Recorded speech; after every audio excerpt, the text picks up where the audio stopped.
อำเภอเต่างอยอันหนักใหญ่ของยังไม่ลืมในการอาบน้ำพีหมอแล้วนี่พีหมอพญานาคเพิ่นอาบน้ำได้วันนี้ผู้ข้าพาลูกค้าพาชมพามาเบิ่งพีหมอพญานาค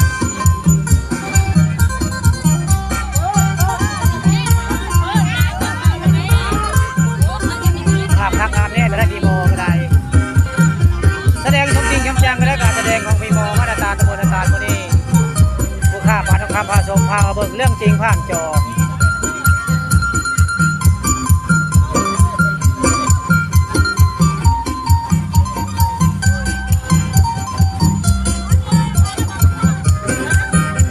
พ่นกับพ่นแต่จะอาบน้ำแต่ผมนอนเมฆเข่ขนาดไหนตอนนี้ก็ไปยิงให้นอนเมฆเข่ได้นะผู้ชายนอนเมฆเข่ได้แสดงจริงจังอันนี้การแสดงเด้อนี่มอยาวพ่นแสดงครับบทบาทการแสดงมอยาวอยู่